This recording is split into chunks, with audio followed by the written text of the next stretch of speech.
It is it's a real blessing to be able to be here, not only because it's Hawaii, but because I've just heard so much about things that are happening here. And it's one of the things that my wife and I enjoy is just being able to be out and to be able to share things that have happened in our life, share our story, which is actually God's story, sharing His story and how He's worked in our life, and then to see how He's working in the lives of other people, from young people to military to older people, everybody. The pastor asked me to just share a little bit so that you might get a chance to know a little bit more about me. I decided that I didn't really want to speak too much about the military because I'll do that on Sunday. But I did want to share something that I don't share too often, but it is it's more of a personal story about how God's worked in my life. And I guess it would start by, I was in the military, I was with Special Forces, spent a year in Vietnam, and like many that came back from war, whether it's Vietnam, Iraq, or Afghanistan, I found out that war challenged me. It challenged how I saw myself. It challenged what I thought about who I was. It challenged my reasons for doing what I did in Vietnam and what I had to do, whether it was right, whether it was wrong. Could I have done something else? What if I had done this? But war brings all those things to bear, and you start to question yourself. And it's a challenge to who you are. It's a challenge to how you feel about yourself, how you feel about other people, how you're going to deal with other people. And I had a particularly hard time after I came back from the war. And my solution for dealing with that war and dealing with my problems with the war was to go into a cave in northern New Hampshire. And I lived in that cave for 2 years up in the White Mountains of New Hampshire. I had recently become a Christian because of some things that happened in Vietnam and afterwards, and I'll share more of that on Sunday. But as a new Christian, I knew God had forgiven me, but I didn't know how to forgive myself. I didn't know how forgiveness was going to work in my life as I tried to interact with other people. And consequently, I felt that the best thing to do was just to hide. And so that's why I went to the cave. And while I was in the cave, I was told that I was being awarded the Medal of Honor, which added to my dilemma about trying to sort things out and have everything become a part of who I am so that I can start to live again. And it got to the point where I was reading more of the Bible, studying. I didn't like living in the cave. Well, I did like it because I felt safe. It was solitude. It was a place that could feel that nobody was going to bother me, and I didn't have to worry about bothering anybody else. It was just a good place to try to forget about what happened in the war. But the more I read, and the more that I thought about the Medal of Honor, I read in the New Testament, in John 13, Jesus said that a new commandment I give unto you, that you love one another. By this shall all men know that you are my disciples, if you have love for one another. And that struck me, because here Jesus was telling me that I needed to love. And one of the things that I did when I went into the cave and trying to forget and trying to heal from all the things that I was feeling is that I said, if I just don't care about anybody, if I can find that switch inside of me and just turn it off so that I don't value anybody or anything, then I won't hurt anymore because I won't care for anything. I won't care about anybody else. And so I flicked that switch off, and I lived in that cave, what I thought was a safe life. But then Jesus is telling me, Gary, I want you to love. And I said, I don't know how to love. I'm afraid to love. But it got to a point where one of my students, after I got out of the military, I spent 33 years working with young people as a middle school counselor. And one day, one of my students, when he heard about me living in the cave and how much I enjoyed it, how much I was learning and stuff, he said, you really sound like you lived in the cave and you enjoyed it. What brought you out of the cave? And so I told him, I said, well, I fell in love with this girl down in Lancaster and asked her to marry me, and she said she wouldn't marry me unless I came out of the cave. And so I came out of the cave, married her, and we've been married for 44 years. It's my wife, Lolly. I jokingly say that that's the reason I came out of the cave.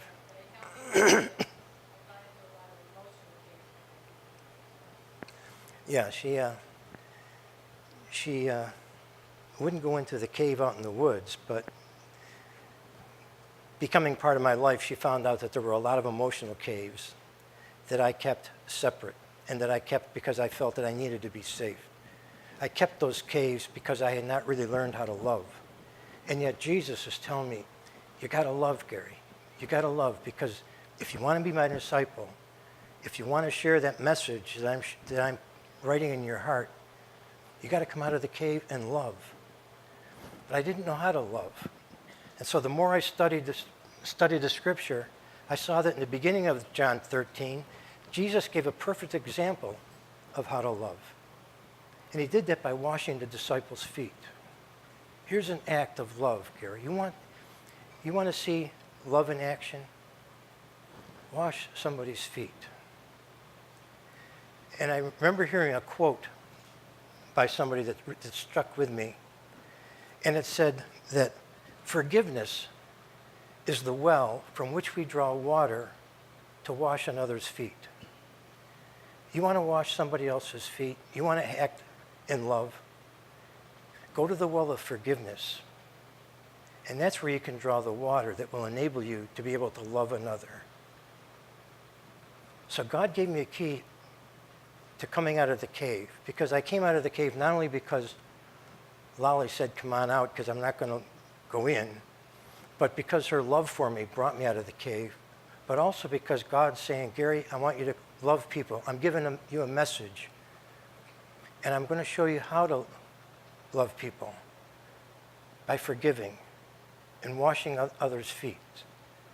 And forgiveness was a tough thing, because part of the strength of the cave that I lived in was the hate and the anger that I held for so many people that had hurt me. Not only in Vietnam, but when I came home, I got spit on by people at the college. I got called names that were terrible. And I had so much anger and hate built up inside of me. And that anger and hate, that lack of forgiveness, provided a very strong wall in my life that was stronger than the rocks of the cave that I lived in. It was easy to come out of that literal cave. It was harder to come out of the cave of hate and anger. But God showed me that forgiveness is the key, Gary. Forgiveness is the key to loving other people. Not only forgiving them, but being able to forgive yourself. And that was another thing that I had to learn how to do, to forgive myself. And learning how to love others and learning how to love yourself, learning how to forgive is a difficult thing. I'm still learning that, and I've been with the Lord since 1972.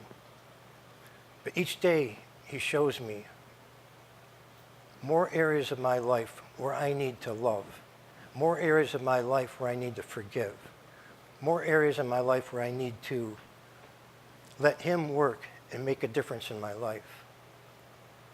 And I want to share a story with you that really helped me learn about forgiveness.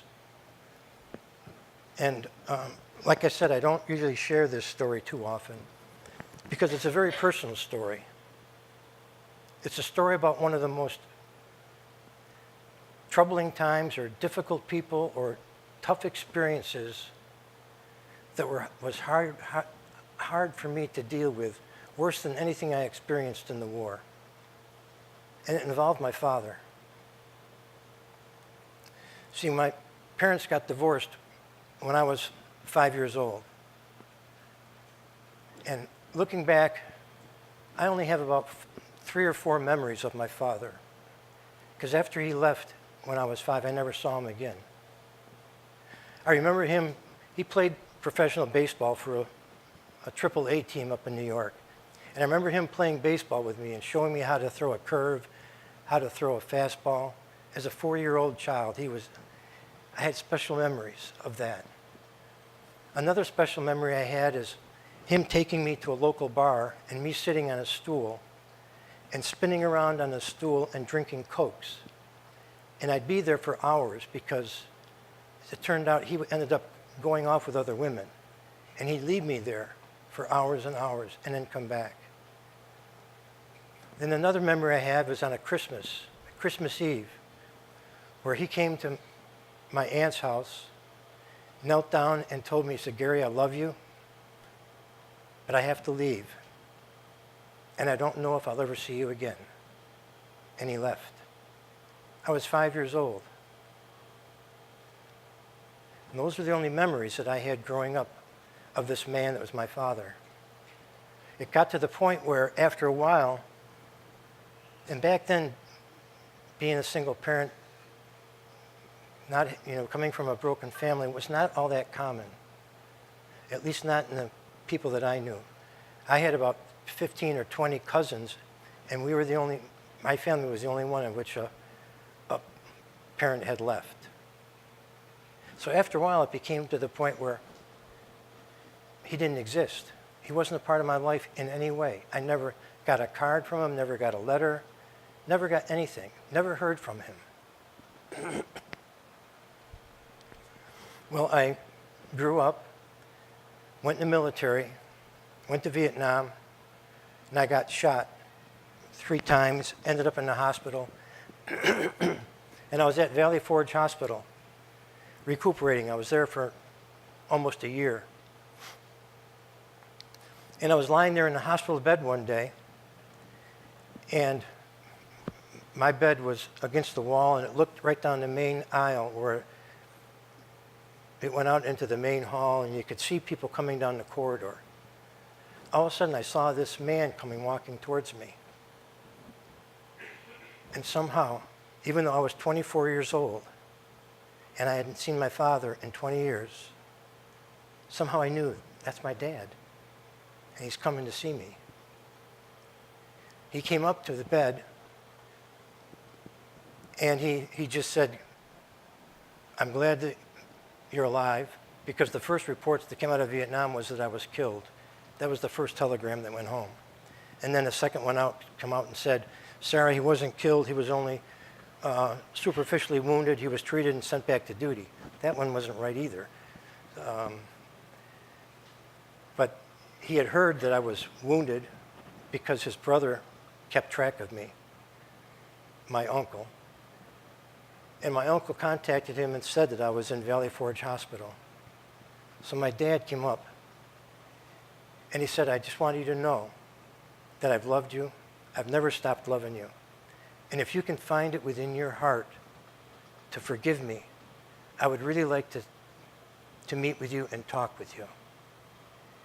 And he put his business card down by my bed and turned around and walked out. I looked at the card, and he had become the sheriff of St. Johns County down in Florida, St. Petersburg, St. Augustine, Florida. And I thought, wow, here I am trying to deal with everything about Vietnam, and now I got this guy coming into my life saying, "You're my father." Well, one of the things that I dealt with when I was in that cave was this idea about loving others and about forgiveness. And God telling me, "Gary, by this shall everyone know that I know you and you know me, that you're my disciple, if you have love one for another. And I immediately felt that God was telling me, Gary, you got to go and talk to your father. Be reconciled with your father. So I decided once I got out of the cave, one of the first places that I went was I hitchhiked down to Florida. Stopped in to see my dad. Like I said, it turned out he had made a different career, and he had become a sheriff of St. Johns County, and he was married to a real nice lady, a lady named Millie. And when I went in and talked with him, he said, before we talk anymore, I would like you to do something. I'd like you to come out here on the lanai. And so I went out there, and in the middle of the lanai was a chest that was like a coffee table. And it was the center of the room. And he said, I'd like you to sit here, and I'd like you to just look through this chest. And then we can talk afterwards. So I said, okay, I'll do that. I opened up the chest, he left, and it was filled with cards. It was filled with little Post-it notes. It was filled with newspaper articles. And as I looked at them, these were newspaper articles that were about me, about some of the things that I had done in sports. His brother had been cutting them out and sending him down to me. And those cards, there were cards for every birthday that I had, every holiday that was passed. He would make out a card and put it in that chest. And for hours, I just read through these cards, Post-it notes, little bits of wisdom, things that I want you to know, son. Things that I've learned, things that I want to pass on to you.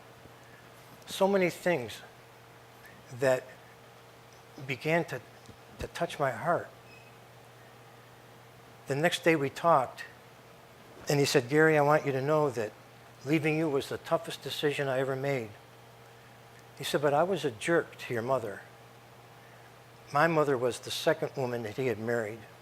And he said, when I married your mother, I treated her terrible. I cheated on her. I was an alcoholic.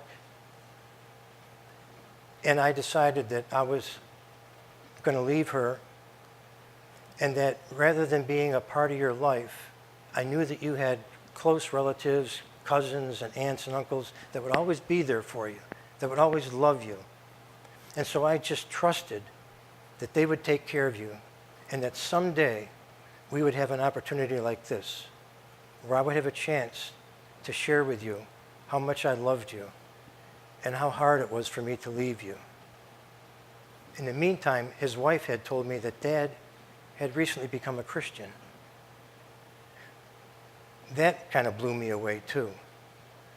But now I'm reading all of these things, and he said, I just wanted you to know that I never forgot about you. I never stopped loving you. I wanted to share with you the love that I have in my heart for you. I wanted these things to be a part of your life so that you would know that my love was always with you. And then he just kind of waited and looked at me. It was like he was kind of wondering how I was going to respond to him. And something happened as I listened to his explanation, as I read the evidence of his love towards me, the notes that he had written, the cards that he had written, the messages, the little bits of wisdom, the love that was shown in what he had done to me, for me. Rather than feeling any kind of anger, I found myself feeling a love that was starting to happen. Rather than feeling that I was consumed by hate because of how could you do this, I felt a joy starting to take place in my heart, because here was my dad, and he loved me. Rather than having any kind of burning questions about why did you leave? Why didn't you do this? Why didn't you do that? How could you stay away so long if you really loved me? Rather than having all those questions interfering with what was happening, it was like I didn't need an answer to those questions, because all of a sudden I was in the presence of my dad, and there was a love that took over.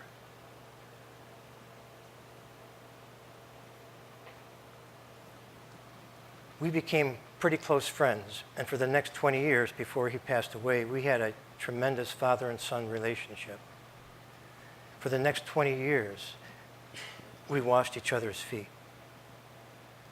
Forgiveness is the well from which we can draw the water to wash another's feet.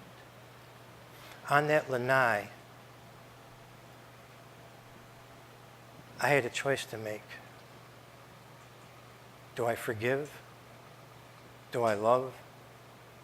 Or do I hate? And rather than having that anger and that hate and all those questions interfere with what was happening between us, somehow I chose to forgive. And in forgiving, I experienced the love, I experienced the comfort, I experienced the joy of having a father in my life and being touched by the love of a father. I've thought about that experience, about forgiveness, and how that forgiveness worked in my life. And the lessons that I learned from that experience have stayed with me and have enabled me to come out of my cave. They've enabled me to live a life because I've learned how to forgive. And it's tough to live life outside of the cave because we're continually being hurt. We're continually having to be with people. We're continually having to interact with one another. And because we're human, because we're people, we hurt. But I learned that forgiveness is the well from which we draw the water to wash another's feet. And there were basically three lessons that I learned, and I wanted to share those three lessons with you quickly, because these lessons have helped me become a better father. They've helped me become a better husband, a grandfather, become a better friend. Lessons about living with other people. Lessons about being able to come out of your cave, being able to have a relationship with other people. Learned lessons about the importance of forgiveness and how forgiveness can help you experience love and love another. The first lesson that I learned is that we have a lot of different kinds of people in our lives. We're all unique. And sometimes something will happen and you're not going to understand why a person did that. It used to really frustrate me being a counselor when I would be working with a parent and a child, and the child would do something and the parent would say, well, why did you do that? And the kid would go, I don't know, I don't even understand why I do some of the things that I do, let alone a young person trying to understand and answer the question, why did you do that? Don't you understand? There's some things that are going to happen in our lives by other people, and we're not going to understand it. I'm not going to understand why you did that. There was nothing that my dad could say that could help me understand why he chose to leave me, why he chose never to even write, why he chose to just put those cards in a chest rather than trying to have them deliver. Even though he said, Gary, if I would try to become a part of your life, it would have just been chaos because the whole family hated me. And I didn't want to subject you to all that hatred. It was better for me to just leave. I didn't understand that. But God's saying, Gary, you don't need to understand. I've learned that you don't need to understand in order to love. God didn't say, Gary, before you love another, I want you to understand their thinking. I want you to understand their reasons. I want you to understand things from their point of view. I want you to understand why they did what they did. He didn't say that. He said love. And how can I love? Maybe I need to forgive, first of all. And then I can love. Understanding's a nice thing, but it's not needed in relationships, really. What's needed in a relationship is love. Some of the people that are closest to me, in the years that we've raised our children, I don't understand why they've done some of the things that they did. I wish they would have made different choices, because it hurts me to see them hurt because of the choices they've made. And I wouldn't sit down with them, though, and say, okay, let's try to work through this, try to understand why you did this. Ultimately, I had to just say, I love you, and I'm going to be with you. And God knew that, because he didn't say that I needed to understand in order to love. My father taught me that. There was no way I could understand his reasons, and he didn't try to make me understand. He just showed me his love and said, the ball's in your court, Gary. I'm showing you how much I love you. What are you going to do now? Are you going to try to understand me? Are you going to feel still the anger and the hate? Or are you going to love me? I forgave him. We washed each other's feet. And we had a tremendous, tremendous relationship for 20 years. It's not the best father-son relationship, but it was mine. It's the one that I had. I wish it might have been different, but it wasn't. And for those 20 years, he was a tremendous father, and I loved him for it. So my dad taught me about forgiveness and how that we do not need to understand in order to love one another. It would be nice, but God says love. You don't need to understand. Our relationships with one another is built on something more important than who's right or who's wrong. My wife and I used to do marriage counseling, and when we would talk about trying to settle arguments, we'd say, it doesn't make a difference who's right or wrong, because you're both wrong and Jesus is right. And he wants you to love one another. Understanding is not needed to love. The second thing that I learned, which has really helped me, is that it's never too late to restore a relationship. So many times with the people that have been in our life, in and out of our lives, or maybe it's the people who we have a relationship right now with, and it's not like we wish it could be. But we say, oh, there's too much water over the bridge, it's too late. It's never too late. It's never too late to restore a relationship. Because God has given us a tremendous gift and a tremendous tool to repair relationships. He's given us a miraculous tool that can change hearts. And that tool is forgiveness. Forgiveness will do a tremendous work of healing in a heart. And it will restore a relationship, whether that relationship is between a husband and a wife or a father and a daughter. My daughter grew up with a crazy guy. I was a crazy guy. I put my family through it. A terrible time of living in my cave with me, one of my emotional caves. My wife was telling somebody today that when our oldest daughter was 5 years old, she was so excited about starting school. And my wife went out and bought her a little Holly Hobby lunchbox for school. And you know that excitement that the kids have. Oh, I'm going to go to school, and just all excited, you know, with all the new clothes, and she had a Holly Hobby lunchbox. My wife showed it to me, and I just said, no, she doesn't need that. Kids in Vietnam didn't have lunchboxes. She doesn't need that. Take it back. I didn't really notice the disappointment in my daughter at that time, but I know it hurt her. It also hurt her when at Christmas time, my wife wanted to buy her a Barbie head, the kind where you could do the different kinds of things with the hair and the makeup and all that stuff. She showed it to her, or showed it to me, and I said, no. We don't need things like that. Kids in Vietnam, they didn't play with toys. They played with rocks. They played with ammo belts. They played with brass casings of spent ammunition. My kids don't need a toy. So I made her take that back.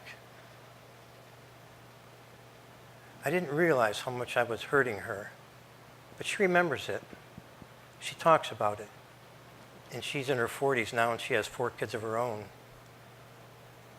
But she remembers what it was like to grow up with a crazy guy. Because my wife and I, we were living out in the woods at that time, out in the woods in a shack, no running water, no electricity, not even an outhouse. She said, what do we do for a bathroom? I said, dig a hole. That's what we did in Vietnam. Dig a hole and go to the bathroom. That's what 2 of our kids lived in growing up with. A crazy guy. A crazy guy that wouldn't let my daughter have a lunchbox, who wouldn't let my kids have toys. She remembers that. But remember I said it's never too late to restore a relationship? She also remembers that for her 16th birthday, by the time that I had started to heal a little bit for myself and get a better sense of who I was and about how Christ could work in my life, I found a lunchbox on eBay, a Holly Hobby lunchbox, and a Barbie head. And I gave it to her for her 16th birthday. And I said, I'm sorry. That meant a lot. It's never too late to restore a relationship. Whether that relationship is with somebody who hasn't been a part of your life for 20 years, or whether it's a wife, a daughter, a co-worker, it's never too late to restore a relationship. And remember that by this shall all men know you're disciples of Jesus, if you have love one for another.